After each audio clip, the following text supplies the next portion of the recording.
Hello everyone, welcome to BSP pharmacy. BSP pharmacy में आपका स्वागत है।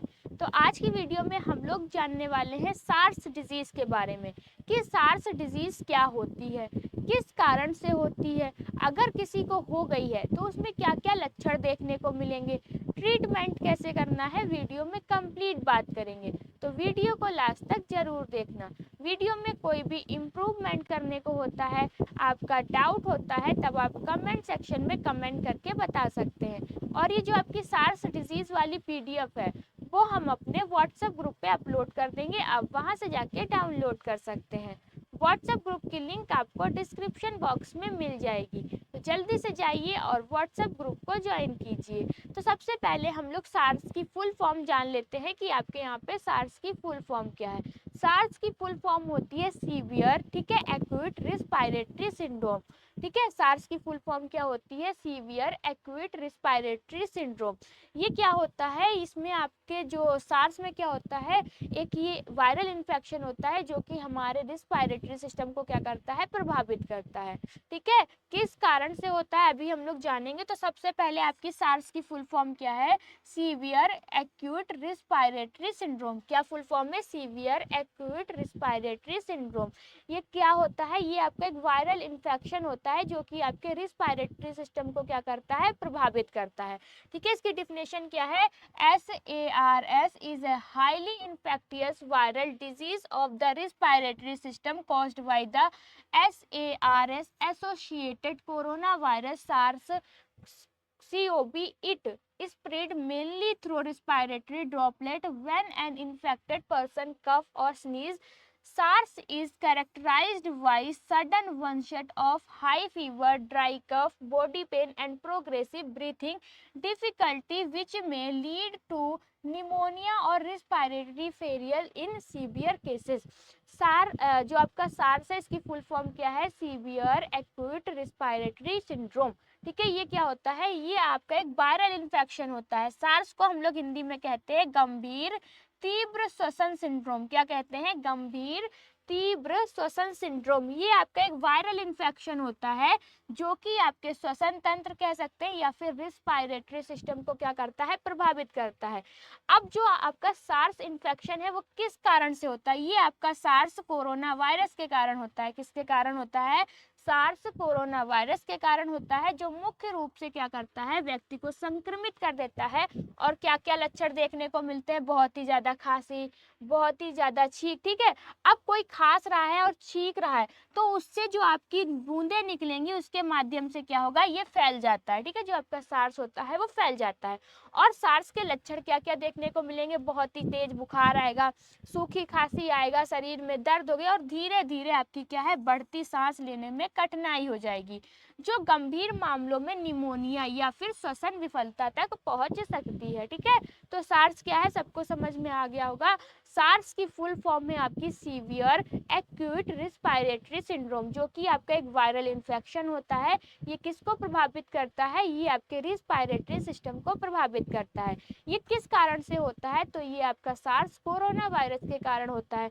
फैलता कैसे है? अगर किसी इंसान को सार्स इन्फेक्शन है, वो छींक रहा है, ठीक है, बातें कर रहा है, तो जो मुंह से ड्रॉपलेट्स निकलेंगी, अगर दूसरा उस ड्रॉपलेट्स के कांटेक्ट में आता है, संपर्क में आता है, इससे आपका सार्स फैलता है।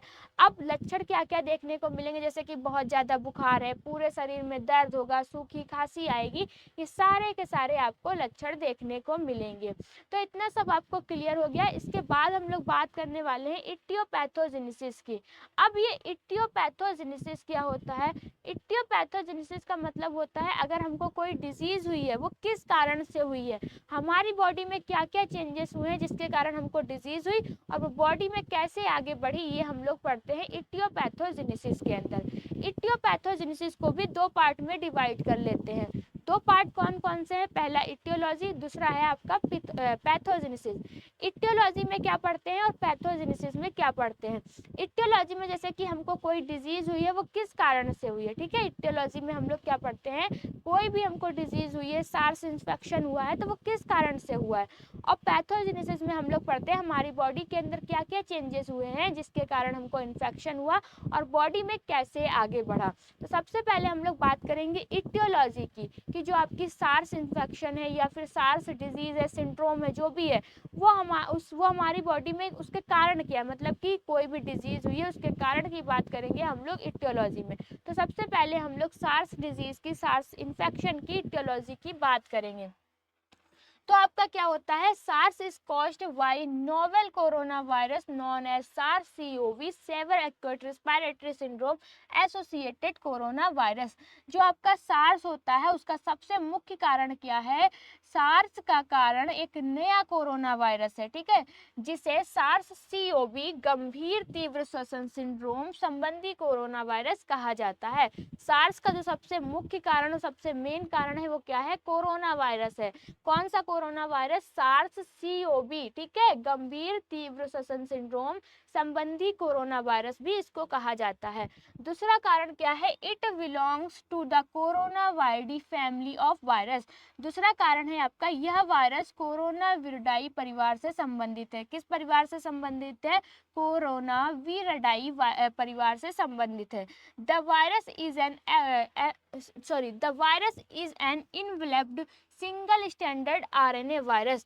जो आपका ये वायरस होता है यह एक लिपटे हुए एनवलप, मतलब कि एक सूत्री आरएनए वायरस है। ये कैसा वायरस है, यह आपका एक सूत्री आरएनए वायरस है, ठीक है। Natural reservoir bats of believed to be the primary host. प्राकृतिक स्रोत की बात करें तो जैसे कि चमगादड़ है, इसका मुख्य प्राकृतिक भंडार माने जाते हैं। चमगादड़ क्या होते हैं, चमगादड़ इसका मुख्य प्राकृतिक भंडार माने जाते हैं। इंटरमीडिएट होस्ट क्या है, civet cats and other wild animals play a role in transmission of human. मध्यवर्ती स्रोत की बात करें तो जैसे कि आपका सिविट कैट है और अन्य जंगली जानवरों के माध्यम से ये क्या होता है, मनुष्य तक फैलता है, ठीक है। उसके बाद है transmission occurs mainly through respiratory droplets, close contact and contaminated surface. अब ये फैलता कैसे है, जैसे कि कोई भी संक्रमण मुख्य रूप से श्वसन बूंदों, नजदीकी संपर्क और दूषित सतहों से फैलता है। अभी हमने बताया जैसे कि किसी को सार्स इन्फेक्शन हुआ है, ठीक है, तो वो किसी इंसान से दूसरे से बात कर रहा है, छींक रहा है, जो उसके मुंह से ड्रॉपलेट्स निकलेंगे उसके थ्रू क्या होता है, ये इन्फेक्शन फैलता है। आपने कारण की बात कर ली, मतलब कि इटियोलॉजी की बात कर ली, जो आपका सार्स इन्फेक्शन है उसकी क्या क्या इटियोलॉजी है। उसके बाद हम लोग बात करेंगे पैथोजेनेसिस की, कि हमारी बॉडी के अंदर क्या क्या चेंजेस हुए, ठीक है, जिसके कारण हमको सार्स इन्फेक्शन हुआ और बॉडी में कैसे आगे बढ़ा, ये हम लोग पढ़ते हैं पैथोजेनेसिस के अंदर। तो आपके सार्स की पैथोजेनेसिस क्या है, सबसे पहले जो भी आपका वायरस है वो क्या करेगा, बॉडी में एंटर करेगा। तो SARS CoV enters the human body mainly through respiratory droplets inhalation. SARS जो सीओवी आपका क्या है, वायरस है, ये क्या करता है, शरीर में मुख्य रूप से श्वसन बूंदों, जैसे कि किसी ने खांसा है, किसी ने छींका है, तो उसके मुंह से जो ड्रॉपलेट्स निकलेंगी उसके थ्रू क्या करता है, दूसरे के शरीर में प्रवेश कर जाता है। प्रवेश करने के बाद क्या होता है, the virus attach to host cell using the ACE2 क्या है, एंगोटेंशन converting enzyme to receptor which is present in lungs, cell, intestine and other tissues। अब जो वो वायरस होता है वो शरीर की कोशिकाओं से क्या होता है, जुड़ने लगता है, और शरीर की कोशिकाओं से जुड़ने के लिए उसको ACE2 रिसेप्टर का उपयोग करता है। जैसे कि जो हमारे वायरस बॉडी के अंदर घुसा है वो क्या करेगा, बॉडी में घुसने के लिए किस रिसेप्टर का यूज करेगा, सेल से जुड़ने के लिए वो आपका ACE2 रिसेप्टर का यूज करेगा, जो फेफड़ों और आंत की कोशिकाओं में पाए जाते हैं, ठीक है। जो ACE2 रिसेप्टर है वो कहाँ पाया जाता है, वो आपका फेफड़ों और आंत की कोशिकाओं में पाया जाता है। दूसरा आपका क्या स्टेप है, तो viral replication once inside the cells the virus release in RNA genomes. जैसे कि जो कोशिका होगी वो क्या होगी, कोशिका में प्रवेश करने के बाद वायरस अपना RNA जीनोम छोड़ देगा, ठीक है। उसने क्या किया, जो भी वायरस था वो सेल में पहुंच गया, सेल में पहुंचने के बाद अपना जो RNA जीनोम होगा वो वहां पर छोड़ने लगेगा। छोड़ने के बाद यह RNA होस्ट कोशिका की मशीनरी का उपयोग करके नए वायरस बनाता है, ठीक है। अंदर जाके क्या होगा, वो अपने नए RNA बना लेगा। नए आरएनए बनाने के बाद आपका क्या होता है, जो भी आपकी संक्रमित कोशिकाएं होंगी, कौन कौन से, जैसे फेफड़ों की एल्वोली की कोशिका है, ठीक है, ये क्षतिग्रस्त होकर क्या होंगी, नष्ट हो जाएंगी। नष्ट होने के बाद इससे फेफड़ों में सूजन और तरल पदार्थ का जमाव हो जाएगा, ठीक है। फिर क्या होगा, इम्यून रिस्पॉन्स, जो हमारे शरीर वायरस से लड़ने की इम्यून रिस्पॉन्स है वो क्या होता है, एक्टिव हो जाएगा। एक्टिव होने के बाद कभी कभी क्या होगा, अत्यधिक प्रतिक्रिया जिसे कि साइटोकाइन स्टॉर्म कहते हैं होती है, जिससे फेफड़ों में क्या होता है, गंभीर नुकसान पहुंचता है, ठीक है। लास्ट है क्लिनिकल मैनिफेस्टेशन, जैसे कि आपके क्लिनिकल मैनिफेस्टेशन में क्या होता है कि कोई भी हमको डिजीज हुई है तो क्या क्या लक्षण देखने को मिलेंगे, ठीक है। ये तो थी, हमने बात की आपके पैथोजेनेसिस की। पैथोजेनेसिस के बाद हम लोग बात करने वाले हैं क्लिनिकल मैनिफेस्टेशन की। अगर किसी को कोई भी डिजीज हुई है, सार्स इन्फेक्शन हुआ है, तो उसमें क्या क्या लक्षण देखने को मिलेंगे। तो सबसे पहला क्या है, हाई फीवर, बहुत ही ज़्यादा तेज बुखार आएगा। चिल एंड रिगर्स, मतलब कि आपको कपकपी जैसा लगेगा, जब बुखार आएगा तो क्या लगेगा, कपकपी जैसा लगेगा। हेड अक्सर में दर्द होगा। मसल पेन, आपके पूरे शरीर में क्या होगा, दर्द होगा। वीकनेस एंड फटीग, आपको बहुत ज़्यादा थकान महसूस होगी, कमजोरी लगेगी। ड्राई कफ, सूखी खांसी आएगी। शॉर्ट थ्रोट, गला क्या होगा आपका सूखने लगेगा। शॉर्टनेस ऑफ ब्रीथ, सांस लेने में दिक्कत होगी। डिफिकल्टी इन ब्रीथिंग, मतलब कि सांस लेने में दिक्कत होगी। डायरिया, नोजिया, वॉमिटिंग, ये सारे के सारे लक्षण आपको देखने को मिलेंगे। और निमोनिया, हाइपोक्सिया, मतलब जब आपका ऑक्सीजन लेवल लो हो जाएगा तो क्या हो जाएगा, आपको हाइपोक्सिया होगा। और रिस्पायरेटरी फेलियर, ये सारे के सारे लक्षण आपको किस में देखने को मिलेंगे, सार्स इन्फेक्शन में देखने को मिलेंगे, या कह सकते हैं सार्स डिजीज में ये सारे के सारे लक्षण आपको देखने को मिल सकते हैं। उसके बाद हम लोग बात करेंगे ट्रीटमेंट की। अगर किसी को कोई डिजीज हुई है तो उसको कैसे ठीक कर सकते हैं। तो दो टाइप से ठीक कर सकते हैं, एक फार्माकोलॉजिकल मैनेजमेंट के थ्रू और दूसरा नॉन फार्माकोलॉजिकल मैनेजमेंट के थ्रू। फार्माकोलॉजिकल मैनेजमेंट में क्या होता है, अगर किसी को कोई डिजीज हुई है तो उसको मेडिसिन की हेल्प से क्या करते हैं, ठीक करते हैं। नॉन फार्माकोलॉजिकल मैनेजमेंट में क्या होता है, अगर किसी को कोई भी डिजीज हुई है तो उसको बिना दवाइयों के ही क्या किया जाता है, कंट्रोल किया जाता है। तो अब हम लोग बात करने वाले फार्माकोलॉजिकल मैनेजमेंट की। अगर किसी को सार्स डिजीज हुई है या फिर कह सकते हैं सार्स इन्फेक्शन हुआ है, तो कौन कौन सी ऐसी मेडिसिन लेना है जिससे कि आपका सार्स इन्फेक्शन ठीक हो जाएगा या फिर कंट्रोल हो जाएगा, ठीक है। सबसे पहला क्या करना है, no specific antiviral drugs available, जैसे कि सार्स के लिए आपकी कोई विशेष एंटीवायरल दवा उपलब्ध नहीं होती है, ठीक है, नहीं होती है। फिर supportive drug therapy is given, केवल सहायता सपोर्टिव उपचार दिया जाता है। जैसे कि आपका एंटीवायरल ड्रग ले सकते हैं, ये क्या करेगी, आपके वायरस के अगेंस्ट वर्क करेगी। अब एंटीवायरल ड्रग के अंदर कौन कौन सी आपकी ड्रग आती है, रिवावरीन आती है और इंटरफेरोन्स आती है। कौन सी, इंटरफेरोन्स आती है, ठीक है। एंटीवायरल ड्रग ले सकते हैं। एंटीवायरल ड्रग क्या करेंगी, वायरस के अगेंस्ट वर्क करेंगी।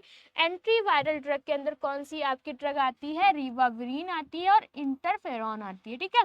दूसरा क्या लेंगे, कॉर्टिकोस्टेरॉइड्स लेंगे। कॉर्टिकोस्टेरॉइड क्लास की ड्रग लेंगे। ये क्या करेंगे, अगर हमारे फेफड़ों में सूजन हुई है तो फेफड़ों की सूजन को क्या कर देंगी, कम कर देंगे। एंटीबायोटिक्स लेंगे, ठीक है। एंटीबायोटिक्स क्या करेंगी, बैक्टीरियल संक्रमण को रोकने के लिए ली जाती है। अगर आपकी बॉडी में कोई भी बैक्टीरियल इन्फेक्शन हुआ है तो उसके लिए क्या लेंगे, एंटीबायोटिक्स लेंगे। ऑक्सीजन थेरेपी दी जाती है। Mechanical ventilation if needed, oxygen therapy देते हैं, वेंटिलेशन देते हैं। और वेंटिलेशन ऑक्सीजन थेरेपी कब देते हैं, जब जरूरत पड़ती है तभी देते हैं, वरना उसको क्या किया जाता है, मेडिसिन की हेल्प से ही ठीक करते हैं। फिर उसके बाद है आपका इम्यूनोड्यूलेटर्स, ठीक है। इम्यूनोड्यूलेटर्स क्या करता है, टू कंट्रोल साइटोकाइन स्टॉर्म, जो आपका साइटोकाइन स्टॉर्म होता है उसको क्या करता है, नियंत्रित करता है। Symptomatic treatment, antipyretics for fever, analgesic for pain, अगर बुखार आ गया है, आपके हाथ पैर में दर्द हो रहा है, बहुत ज़्यादा दर्द हो रहा है, बुखार बहुत ज़्यादा आ रहा है, तो उसके लिए आप एंटीपायरेटिक मेडिसिन ले सकते हैं, ठीक है। ये है आपका फार्माकोलॉजिकल मैनेजमेंट। अगर किसी को सार्स डिजीज हुई है, सार्स इन्फेक्शन हुआ है, तो कौन कौन सी मेडिसिन लेना है। उसके बाद नॉन फार्माकोलॉजिकल मैनेजमेंट की बात करेंगे। अगर किसी को सार्स इन्फेक्शन हुआ है तो नॉन फार्माकोलॉजिकल मैनेजमेंट के अंदर क्या क्या चीज़ें करनी, मतलब कि बिना मेडिसिन के हेल्प से कैसे सार्स इन्फेक्शन को कंट्रोल करेंगे। तो सबसे पहले क्या करना है, isolation of infected patient to prevent spread, संक्रमित मरीजों को क्या करना है, अलग रखना, मतलब कि आइसोलेट करना है, ठीक है। क्या है आपका क्वारंटीन फॉर सेपरेट केस, संदिग्ध मामलों के लिए क्या करना है, क्वारंटीन करना है, ठीक है। Use of mask by patient and health care workers, मरीज और स्वास्थ्य कर्मियों को क्या रखना है, मास्क लगा के रखना है। Hand hygiene, frequent washing with soap and sanitiser, हाथों की सफाई करना है, थोड़ा सा भी काम किया है, कुछ भी किया तो उसके बाद हाथ को अच्छे से साबुन से धुल लेना है, सैनिटाइज कर लेना है। Avoid close contact with infected individual, जैसे कि कोई भी इन्फेक्टेड पर्सन है तो उससे ज़्यादा मतलब उसके पास नहीं रहना है, ठीक है। साथ करीबी संपर्क से बचना है। रिस्पायरेटरी इटिकेट, मतलब कि कवरिंग माउथ वाइल कॉफिंग स्नेजिंग, अगर हमें खांसी आ रही है, छींक आ रही है तो उससे पहले क्या करना है, हमें अपने मुंह को ढक लेना है एक अच्छे से कपड़े से, ठीक है।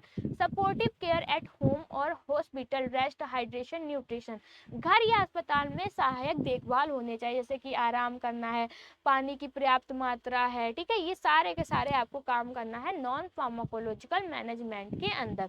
तो जो आपकी सार्स इन्फेक्शन है, क्या होता है, किस कारण से होता है, वीडियो में हम लोगों ने कंप्लीट बात की, और इसकी जो पीडीएफ है वो हम अपने व्हाट्सएप ग्रुप पे अपलोड कर देंगे, वहां से जाके आप लोग डाउनलोड कर सकते हैं।